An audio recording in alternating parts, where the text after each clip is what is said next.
Assalamualaikum warahmatullahi wabarakatuh. Sebelumnya perkenalkan, nama saya Qoniatul Inaya.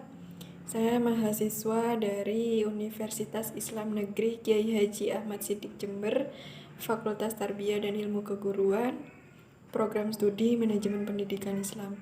Saya dari kelas C4. Di sini saya akan mempresentasikan tentang konsep dasar komunikasi organisasi pendidikan dari mata kuliah Perilaku Komunikasi Organisasi Pendidikan, yang mana mata kuliah ini diampu oleh dosen pengampu yaitu Ibu Siti Aminah MPD. Pokok bahasan yang akan dibahas pada materi konsep dasar komunikasi organisasi pendidikan ada 5. Yang pertama ada pengertian komunikasi, yang kedua pengertian organisasi pendidikan, yang ketiga tujuan dari komunikasi, yang keempat ada fungsi komunikasi, dan yang terakhir yang kelima yaitu komunikasi organisasi pendidikan. Yang pertama ada pengertian komunikasi. Istilah komunikasi atau communication berasal dari bahasa Latin yaitu communicatus, yang berarti berbagi atau menjadi milik bersama-sama. Dengan demikian, komunikasi menurut leksikografer atau ahli kamus bahasa menunjuk pada suatu upaya yang bertujuan berbagi untuk mencapai kebersamaan. Sedangkan pengertian komunikasi menurut beberapa ahli, yang pertama ada dari Sarah Trenholm dan Arthur Jensen yang mendefinisikan komunikasi dengan demikian. A process by which a source transmit a message to a receiver through some channel. Komunikasi adalah salah satu proses di mana sumber mentransmisikan pesan kepada penerima melalui beragam saluran. Yang kedua ada dari Hofland, Janis, dan Kelly yang mendefinisikan komunikasi dengan demikian. The process by which an individual, the communicator, transmits stimuli, usually verbal symbols, to modify the behavior of other individu. Komunikasi adalah suatu proses yang mana seorang komunikator menyampaikan stimulus atau biasanya dalam bentuk kata-kata dengan tujuan mengubah atau membentuk perilaku orang-orang lainnya. Yang kedua di sini ada pengertian tentang organisasi pendidikan. Kata organisasi sendiri secara etimologi berasal dari bahasa Latin, yaitu organum yang artinya alat. Sedangkan menurut istilah berasal dari bahasa Inggris, yaitu organization, yang berarti organisasi, penyusunan, pengumpulan, penghimpunan. Jadi, organisasi adalah suatu susunan kesatuan-kesatuan kecil yang membentuk satu kesatuan besar. Pengertian lain dari organisasi adalah sebuah wadah, tempat, sistem untuk melakukan kegiatan bersama untuk mencapai tujuan yang diinginkan. Sedangkan pengorganisasian merupakan proses pembentukan wadah atau sistem dan penyusunan anggota dalam bentuk struktur organisasi untuk mencapai tujuan organisasi.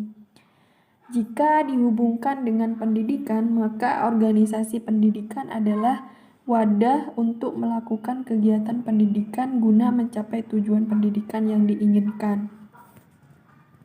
Yang ketiga di sini ada tujuan dari komunikasi. Tujuan dari komunikasi adalah membangun atau menciptakan pemahaman atau pengertian bersama. Saling memahami dan mengerti bukan berarti harus menyetujui, tapi mungkin dengan komunikasi terjadi suatu perubahan sikap, pendapat, perilaku, atau perubahan secara sosial. Menurut Fajar, tujuan dari komunikasi itu sendiri diantaranya adalah mengubah sikap, to change the attitude, mengubah opini atau pendapat atau pandangan, to change the opinion, mengubah perilaku, to change the behavior, mengubah masyarakat, to change the society. Nah, yang keempat di sini ada fungsi dari komunikasi. Menurut William E. Gordon ada 4 komunikasi. Yang pertama ada komunikasi sosial, yang kedua ada komunikasi ekspresif, yang ketiga ada komunikasi ritual, dan yang terakhir ada komunikasi instrumental. Yang pertama di sini ada komunikasi sosial. Fungsi komunikasi sebagai komunikasi sosial mengisyaratkan bahwa komunikasi itu penting untuk membangun konsep diri, aktualisasi diri untuk kelangsungan hidup, memperoleh kebahagiaan, terhindar dari tekanan dan ketegangan, antara lain lewat komunikasi yang bersifat menghibur dan memupuk hubungan dengan orang lain. Yang kedua di sini tadi ada komunikasi ekspresif, dapat dilakukan baik sendirian ataupun dalam kelompok. Komunikasi ekspresif dapat dilakukan sejauh komunikasi tersebut menjadi instrumen untuk menyampaikan perasaan-perasaan atau emosi kita. Perasaan-perasaan tersebut terutama dikomunikasikan melalui pesan-pesan nonverbal. Selanjutnya yang ketiga tadi ada fungsi komunikasi ritual, yang mana komunikasi ritual di sini sangat erat kaitannya dengan komunikasi ekspresif, yang biasanya dilakukan secara kolektif. Upacara kelahiran, sunatan, ulang tahun, pertunangan, siraman, pernikahan, upacara kematian, berdoa, sholat, sembahyang merupakan contoh dari komunikasi ritual. Dalam acara tersebut biasanya orang mengucapkan kata-kata atau menampilkan perilaku-perilaku tertentu yang bersifat simbolik. Yang terakhir di sini ada fungsi komunikasi instrumental.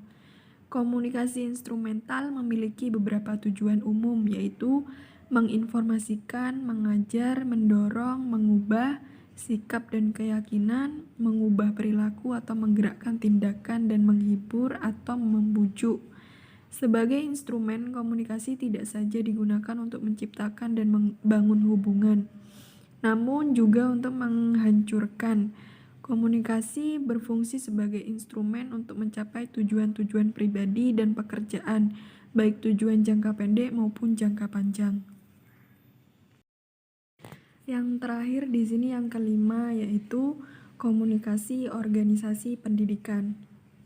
Komunikasi organisasi pendidikan merupakan sebuah interaksi yang terjadi di antara unit-unit komunikasi dari suatu organisasi pendidikan. Karena pada dasarnya suatu organisasi pendidikan merupakan bagian dari unit-unit komunikasi yang memiliki hubungan hierarkis antara yang satu dengan yang lainnya dan berfungsi dalam suatu lingkungan.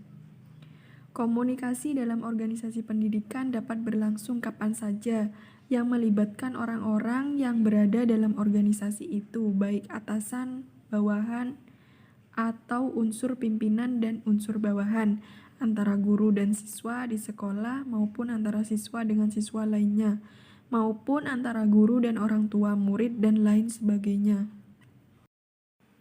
Nah, di sini ada ayat yang berkenaan dengan komunikasi, yaitu terdapat pada Al-Quran Surat Ar-Rahman ayat 1-4. Al-Quran menyebut komunikasi sebagai salah satu fitrah dari manusia. Untuk mengetahui bagaimana manusia seharusnya berkomunikasi, Al-Quran memberikan kata kunci yang berhubungan dengan hal itu. Al-Syauqani misalnya mengartikan kata kunci al-bayan sebagai kemampuan berkomunikasi. Al-bayan di sini terdapat pada ayat yang terakhir, ayat yang keempat. A'udzubillahi minasyaitonirrajim. Bismillahirrahmanirrahim. Ar-Rahman 'allamal Qur'an, khalaqal insan, 'allamahul bayan. Shadaqallahul 'adzim. Yang artinya Tuhan yang Maha Pemurah yang telah mengajarkan Al-Qur'an, Dia menciptakan manusia, mengajarnya pandai bicara. Pandai bicara di sini maksudnya adalah itu merupakan sebuah fitrah dari fitrah kita sebagai seorang manusia. Jika kita pandai bicara, maka ketika berkomunikasi kita akan mudah, begitu. Demikianlah penjelasan yang dapat saya sampaikan mengenai materi konsep dasar komunikasi organisasi pendidikan. Kurang lebihnya saya mohon maaf. Assalamualaikum warahmatullahi wabarakatuh.